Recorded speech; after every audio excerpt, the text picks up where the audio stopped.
Let's start just, arriving on the scene. We had to go through quite a number of quiet roads.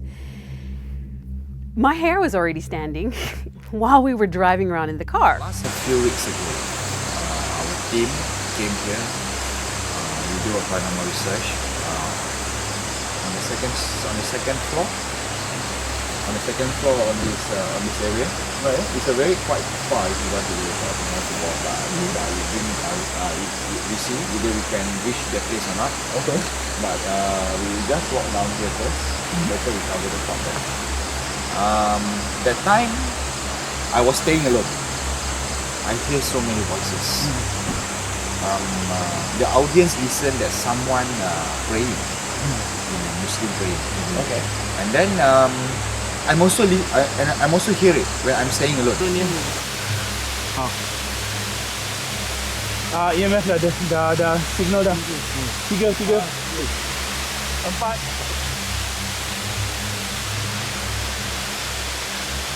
Holding on to the IR infrared, the infrared thermometer, it went from 24 all the way down to 13, and the EMF went all the way up to 5.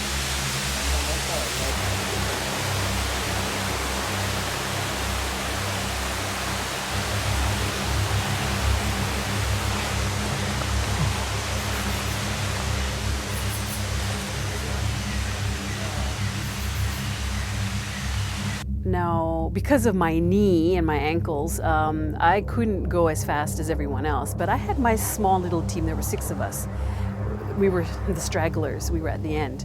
And I already indicated, hey, I don't think I want to go all the way up, so let's just go halfway.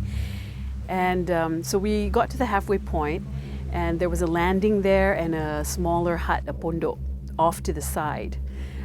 Closer towards the river, the waterfall. There were pockets of silence where we just kept quiet, and then we could hear things in the river. I could hear someone reciting. I wasn't the only one who heard that. Uncle heard it as well. And then he suddenly whipped out his phone and he starts taking photos, just random shots around us. And sure enough, he showed me the photo. There were many photos, but the one photo he showed me actually had part of my head in it. And right behind my head was 3 eyes, just right behind my head. And I thought, oh, okay, shall we go and join the rest? And he said, yeah. Very quietly said, yes. We got our stuff, the 3 of us, and we hoofed it up. Good job, Shaz. Yeah. Oh, something happened. Something happened. What happened to you? That's how you came up?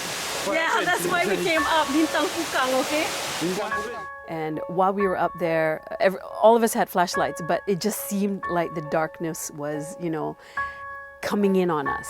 But once we joined the other group, then Uncle told us, what was going on. He said we were basically being prevented from going up. Okay, gang. Sekarang ni uji nyali dimulakan. Harap anda enjoy. So, kalau nampak apa-apa, tolong SS. Terima kasih.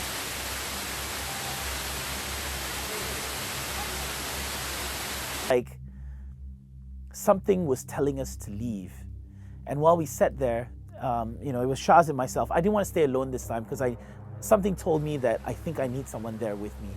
Once the guys left, we started checking around, making sure that it was clear. But we kept getting these goosebumps and these eerie feelings, and the hairs at the back of our neck was standing and stuff. Didn't know what it was. Couldn't explain it. Felt like something was watching us. Felt like something was near us. And I felt like there was more than one thing that was near us. Just now, Shaz told me she hears something on the roof. And then the EMF trigger with full of bar. I dah meremang. Okay? I hear there's someone was talking. So many people was talking inside. Yeah. I hear so many people was talking inside. But I don't know what they're talking about. Every time the EMF reader started going up and down, I thought, oh, okay, we've got, a visitor, I guess. And temperature would, fluctuate around wherever we pointed the EMF and we saw a reading. It was a bit creepy. And then Rahmat says, okay, could you please blow out 3 candles? And we did that. That's when it got a lot creepier. Shaz was holding my phone. And not 5 minutes before, she asked, how many minutes has it been? And I said, it hasn't even been, 20 minutes. She said, wow, it feels like it's already been an hour. She takes the Facebook Live to take a look at the comments. And that's when she sees it. She sees it a minute later from the time it actually happened on the camera. There was a finger just at the side, waving. It was as if they didn't really know where the camera was focusing on, and they just sort of waved. It was interesting because I think that wave was the start of a lot of other things that started happening that night. But the one that got us, I think, was when the sensor went off. Ding dong. We looked around, nothing happened. And then, suddenly, like a flash, right past us, something happened. Rocks started to fall from the side of the hill onto the hut. The roof had sounds. Our flashlight, which was up on the little chair, the bench that we're sitting on, fell down. We screamed. We screamed twice.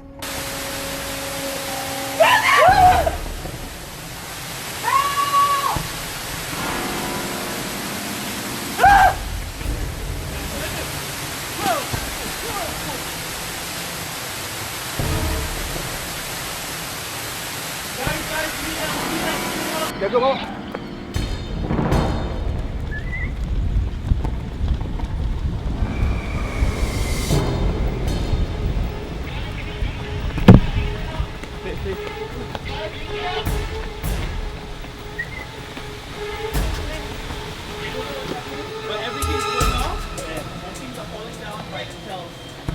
Ya, tadi laga kita nampak ke depan. Mana light ni mana? Laju. The second scream was when we noticed that there was a candle that was there.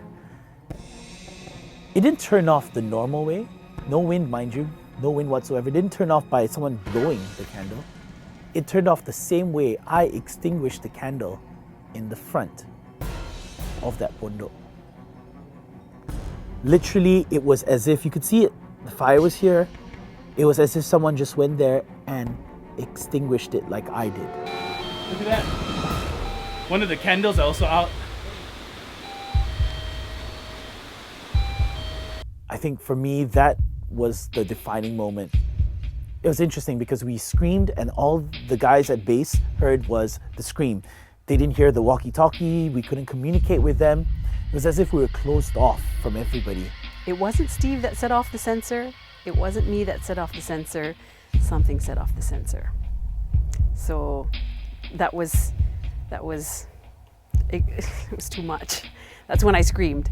Masa kami dengar DJ Shaz dah mula menjerit, saya, saudara ni dengan lagi seorang tu terus turun bawah, nampak ada satu benda putih turun lintas depan kita orang, terus tunduk. Tentu lepas tu tepat dia terus hilang. Memang nampak clear tu. Memang nampak clear. Memang nampak clear. Yeah, it was like nothing I've ever seen before. If I thought sitting alone with Steve was creepy, leaving the parking lot was, 10 times creepier because we were all packed up, and then Uncle, nudged me and said, look, have a look. So I looked and I didn't know what I was seeing, and they were like all pointing, and someone took a really high-powered flashlight and pointed it exactly where they wanted me to see. And initially I thought, is that a signboard behind the trees giving off a reflection?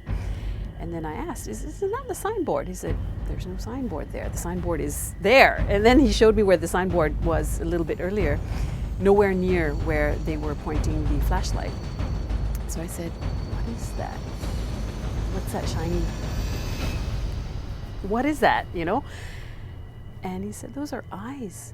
Ramat, who was with us, and he heard the most loudest shriek ever. It was bone chilling, and you could tell that they were rejoicing that we were leaving. I don't know what it was, but they were happy. And at this point, we saw the most terrifying thing ever in the bushes. There was at least 6, maybe 7 or 8 pairs of eyes, red, dark red, bloodshot eyes, looking right back at us. But I know one thing, I ain't going back there.